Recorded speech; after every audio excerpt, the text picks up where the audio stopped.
омыртқалары латынша айтатын болсақ, бізде вертебре сакралис деп аталынады.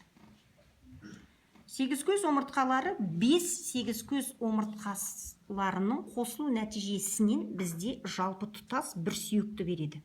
Оны бізде ос сакрум немесе сегізкөз сүйегі деп атайды. Сегізкөз сүйегі ос сакрум, ол үшбұрыш тәрізді сүйектер, жалпақ сүйектердің қатарына жатып тұр міне. Ол сегізкөздің негізі, оның негізі болады базис осис сакри, және үші бар, апекс осис сакри деп аталынады.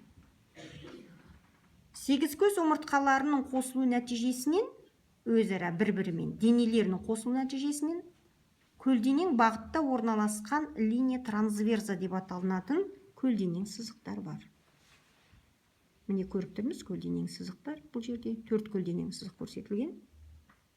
Және сегізкөздің алдыңғы беті астаулық беті деп аталынады, фацис пельвина. Және артқы беті дөңестеу болып келеді, және кедір бұдырлы фацис дорзалис деп аталынады. Омыртқалардың қосылу нәтижесінен болғандықтан, олардың тура ортасынан канал өтеді. Оны каналис сакралис деп аталынады да, ол өзегіміз соңғы ұшында саңылау арқылы ашылады. Оны хиатус осис сакри деп аталынады. Ол саңылаудың өзі екі мүйіз арқылы бір-бірімен шектеледі. Корну осис сакри деп аталынады. Және бүйірлі бөлімдерінде, партес латералистерінде, біз оның қанатын көріп тұрмыз. Бұл бүйірлі бөлімдері, оның қанаты бар. Аля осис сакри деп аталынады. Қанатының бүйір бетінде адамның құлақшасына, құлақ қалқанына немесіне ұқсас болып келетін, бұл жерде құлақшалық бет, латынша фацис аурикулярис бар. Ол фацис аурикулярис арқылы біз мына тұрған міне скелеттегі немесе қаңқадағы мықын сүйегімен байланысын көруімізге болады.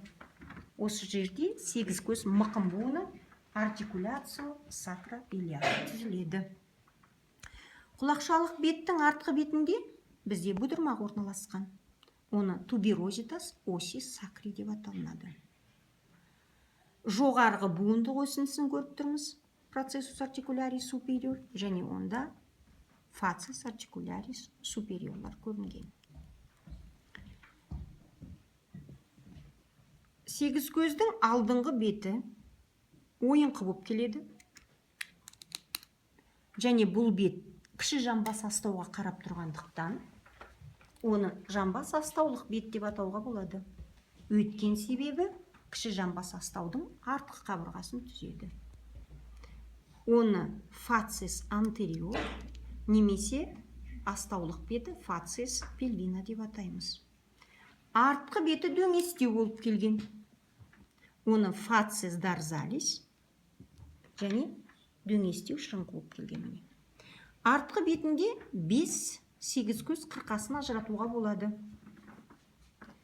Ортаңғы сегізкөз қырқасы сегізкөз омыртқаларының сүйір өсінділерінің немесе қылқанды өсінділерінің қосылу нәтижесінен түзілген. Аралық сегізкөз қырқасы сегізкөз омыртқаларының жоғарғы және төменгі буындық өсінділерінің қосылу нәтижесінен түзілген. Және бүйірлі немесе латеральды кристосакралис латералис деп аталынады.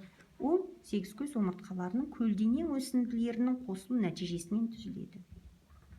Сөйтіп, дорзальды бетінде 5 қырқа пайда болды. Кристосакралис латералис, кристосакралис интермедия и кристосакралис медиана.